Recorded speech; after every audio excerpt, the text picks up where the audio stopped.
हाँ भाई, तो इसके अंदर देखना,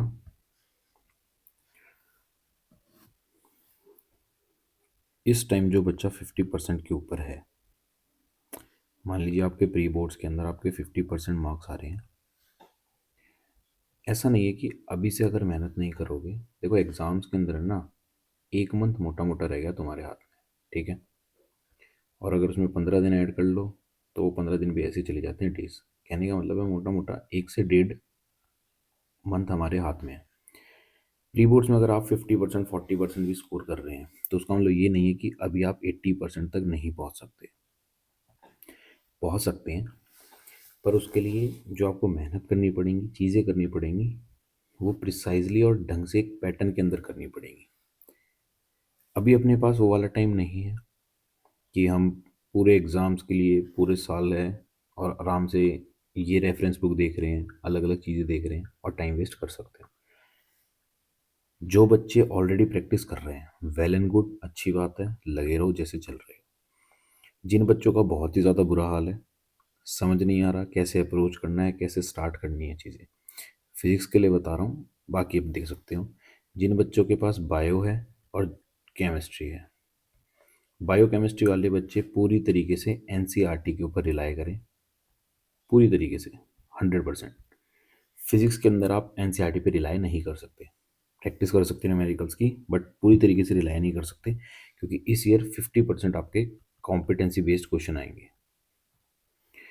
तो जो जो तरीका बता रहा हूँ, जिन बच्चों का बहुत ज़्यादा बुरा हाल है, जिन्होंने अभी तक स्टार्ट भी नहीं की ये चीज़ें, वो जिस पैटर्न को बोलूँगा, जिस चार्ट के थ्रू बताऊँगा, उसको फॉलो करते चलना स्टेप वाइज। इसको भी से फॉलो करोगे तो इतना मैं भी एश्योर कर सकता हूँ कि 50% है तो आपका जब रिजल्ट आएगा फाइनल, तो आप 80 75% 90% की लाइन में खड़े हुए होगे। जिन बच्चों को बिल्कुल भी चैप्टर्स नहीं आते हैं या पढ़ना ही चलो शुरू करना है, वन शॉट्स की हेल्प ले सकते हो। वन शॉट की हेल्प लो, चैप्टर को अच्छे से समझो अगर चैप्टर आता ही नहीं है तो। क्लियर? वन शॉट की जब आप हेल्प ले लो, जैसे सारे बच्चे रेगुलर नहीं रहे होंगे ऑब्वियसली क्लास में, कईयों के पास नोट्स नहीं होंगे, तो वन शॉट से अपने नोट्स बनाओ, खुद के नोट्स। नोट्स बने बनाए भी मिलते हैं, हैंड रिटन नोट्स भी डाउनलोडेड मिलते हैं, उनको यूज़ मत करना। नोट्स खुद से ही बनाए जाएं, फॉर्मूला शीट खुद से ही बनाई जाए तो ही यूज़फुल होती है, वरना वो वेस्ट ऑफ टाइम होता है। ठीक है? वन शॉट बनाने के बाद आप नोट्स बनाइए।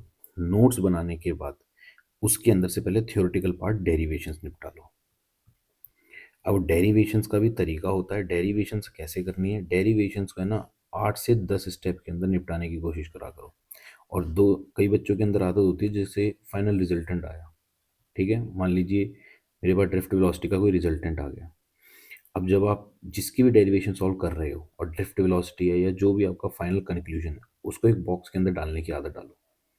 वो हाईलाइट करता है, वो बोर्ड्स तक आदत वही रहेगी, क्योंकि एग्जामिनर के पास ऑब्वियसली उतना टाइम नहीं है कि वो आपकी एक एक चीज़ को हौच पौच करके चेक करेगा। तो और तीसरी बड़ी इंपॉर्टेंट चीज़, डायग्राम। डायग्राम बड़ा बड़ा बनाना और अच्छे से लेबल करके बनाना। जितना साफ सुथरी आंसर शीट दिखेगी उतना एग्जामिनर ज़्यादा इंप्रेस होता है। डेरिवेशन जब हो जाए, डेरिवेशंस की आपको हर डेरिवेशन की अच्छे से प्रैक्टिस करनी है, उसकी बार बार पकड़ बनानी है। डेरिवेशंस को, एक डेरिवेशन को याद रखने का तरीका होता है, कई बच्चों के साथ ये प्रॉब्लम होती है कि हमें रिटेन नहीं रहता। एक डेरिवेशन को 8 से 10 बार ऐसे रफली रफली कहीं पे लिख के देख लो पेजेस के ऊपर, और रजिस्टर वगैरह होंगे उसके अंदर लिख के देखो, बार बार प्रैक्टिस करोगे, धीरे धीरे वो चीज़ रटने लग जाएगी। ठीक है? फिर उसके बाद आप सीधा आ सकते हो पी वाई क्यूज पे, क्योंकि भाई न्यूमेरिकल्स प्रैक्टिस हद से ज़्यादा इंपॉर्टेंट है इस साल के लिए। पी वाई क्यूज पे आओ सीधा, सीधा पी वाई क्यूज के ऊपर। और जैसे पी वाई क्यूज के अंदर आओगे, कुछ क्वेश्चंस बनेंगे, कुछ क्वेश्चंस नहीं बनेंगे। जो बनेंगे बहुत अच्छी बात है, उनके ऊपर एक बार टिक कर लेना, यानी आपका माइंड जो है उसको सॉल्व कर लेगा चीज़ों को। ठीक है? बहुत सी चीज़ें ऐसी होंगी जो आपके अल्ले पल्ले भी नहीं पड़ेंगी, उनको फिलहाल के लिए छोड़ देना। उनको आपको तब करना है जब आपका पूरा चैप्टर कोर तरीके से अच्छे से बन जाएगा।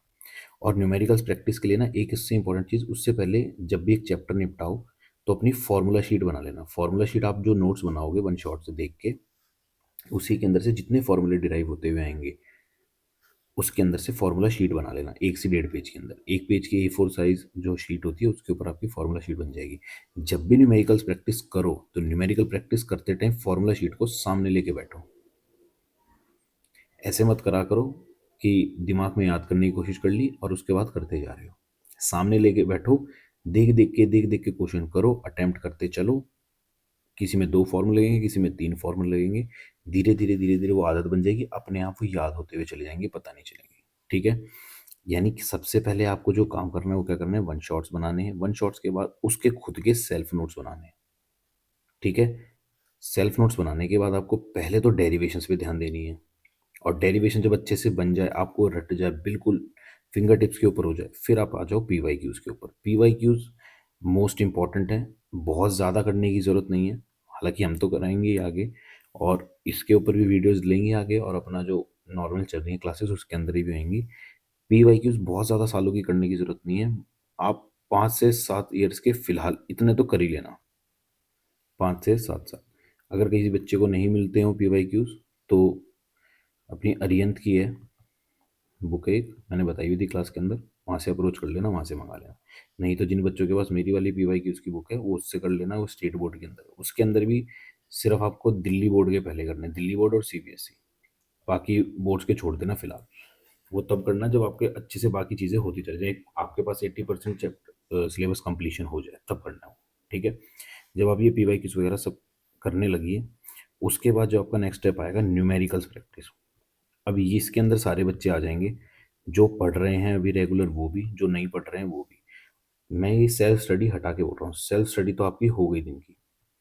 सेल्फ स्टडी जो मान लीजिए आपने, एक तो है ना, स्कूल जाना कम कर देना इस टाइम पे। ठीक है? अपनी सेल्फ स्टडी के ऊपर फोकस करो, सेल्फ स्टडी होगी तो जाके मार्क्स आएंगे, वरना नहीं आएंगे। सेल्फ स्टडी जिस बच्चे की है, मान लीजिए आपकी सेल्फ स्टडी आपने 5 से 6 घंटे कर ली, रात का टाइम होता है, दिन का टाइम होता है, जब भी आपको टाइम मिला अलग से 2 घंटे निकालो, कहीं से भी मिनिमम 2 घंटे के अंदर आपको, मान लीजिए फिजिक्स है या केमिस्ट्री, या फिर कईयों के पास फिजिक्स और मैथ्स होता है, ये सब्जेक्ट्स के पेयर बनते हैं, इनकी मिनिमम एक एक आर न्यूमेरिकल्स प्रैक्टिस करनी है। यानी कहने का मतलब आपको फिजिक्स के मिनिमम डेली 20 क्वेश्चन तो लगाने ही लगाने हैं। आई बात समझ में? क्योंकि क्या होएगा, कॉम्पिटेंसी बेस्ड क्वेश्चन आएंगे, और कॉम्पिटेंसी बेस्ड क्वेश्चन थोड़े से टफ पड़ते हैं। अब जिन बच्चों के पास कॉम्पिटेंसी बेस्ड क्वेश्चन नहीं है, आप मॉड्यूल चेक कर लो, मॉड्यूल के अंदर जो पीछे पूरे पेजेस लगे हैं वो सारे कॉम्पिटेंसी बेस्ड हैं। आगे मैं कराऊंगा ही कवर, तो उसके अंदर भी हो जाएंगी चीज़ें, बट अपनी तरफ से भी करोगे तो ज़्यादा सही रहेगा। क्योंकि ऐसा पॉसिबल नहीं है कि मैं 100 कराऊंगा तो 100 के अंदर सभी कवर हो जाएंगे। ठीक है? खुद से प्रैक्टिस करोगे वो भी चीज़ ज़्यादा रहेंगी। सेल्फ स्टडी से ही मार्क्स आएंगे इस पॉइंट ऑफ टाइम के ऊपर, जितनी ज़्यादा सेल्फ स्टडी करोगे उतना अच्छा रिजल्ट मिलेगा, और जितने ज़्यादा न्यूमेरिकल्स प्रैक्टिस करोगे इस साल के लिए उतना ज़्यादा बेस्ट रहेगा। और सबसे लास्ट स्टेप जो तुम्हारा खुद का होगा, खुद से बनाए हुए टेस्ट लेने हैं तुम्हें।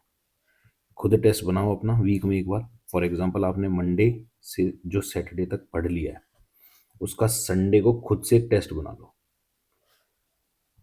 या फिर मेरे को बोल देना, मैं ग्रुप के ऊपर, वरना पर्टिकुलर पर्सनली बच्चे को चैप्टर वाइज टेस्ट भेज दूंगा, हर उसके छोटे छोटे वर्कशीट होती है ना, 20 नंबर वाले, 30 नंबर वाले, ऐसे टेस्ट भेज दूंगा छोटे छोटे। उसके अंदर से भी आप हेल्प करके कर सकते हो, क्योंकि पढ़ते जाओगे और आपको पता नहीं होगा कि आपका रिजल्ट आएगा कैसा, कहाँ पे गलतियाँ हो रही हैं, कहाँ पे गलतियाँ नहीं हो रही हैं, तो समझ नहीं आ पाएंगी चीज़ें। सिर्फ पढ़ते जाओगे और सीधा बोर्ड देने चले जाओगे मुंह उठा के, रिजल्ट नहीं मिलेगा दोस्त। आगे बात समझ में? और एक चीज़ का और ध्यान रखना, जो ये तुम्हारे खुद के टेस्ट होंगे ना, इसको मान लो 20 नंबर का टेस्ट है तो 1 घंटे के अंदर। और अगर मॉक टेस्ट ले रहे हो, कई बच्चे ऐसे भी होंगे जो 70 मार्क्स का पूरा अपना मॉक टेस्ट अटेम्प्ट करने की कोशिश करते हैं, जो पूरा अटेम्प्ट करने की कोशिश करें वो ट्राई करना अपना 2.5 घंटे के अंदर ही पेपर हो। 2.5 घंटे के अंदर से क्यों बोल रहा हूँ, 3 घंटे का मोटा मोटा एग्जामिनेशन होता है, 2.5 घंटे का होएगा, तो ये आपकी स्पीड बढ़ाएगी ये चीज़, और एक्यूरेसी, जल्दी भी करना है पेपर और हमें ठीक भी करना है पेपर, तो इससे दोनों चीज़ इंप्रूव होंगी। आगे समझ? ये सारी चीज़ें फॉलो कर लेना।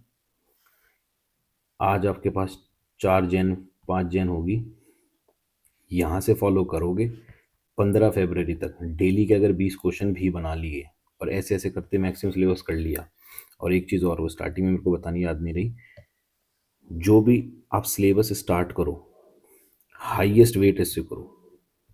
जैसे कि, और जिन बच्चों को बिल्कुल ही पढ़ने की आदत नहीं हो ना, कि हमें तो भैया यही नहीं समझ आता करें कैसे स्टार्ट, बिल्कुल ही पढ़ने की आदत नहीं है, बिल्कुल ही नहीं, पूरा साल वेस्ट कर दिया, पूरे साल निठल्ले ही बैठे रहे, भाई वो हल्के चैप्टर्स उठाओ बिल्कुल, जो आपको थोड़े बहुत आते हो, जिससे पहले तो आपकी 1 डेढ़ हफ्ते के अंदर ना पढ़ने की आदत डेवलप होएगी।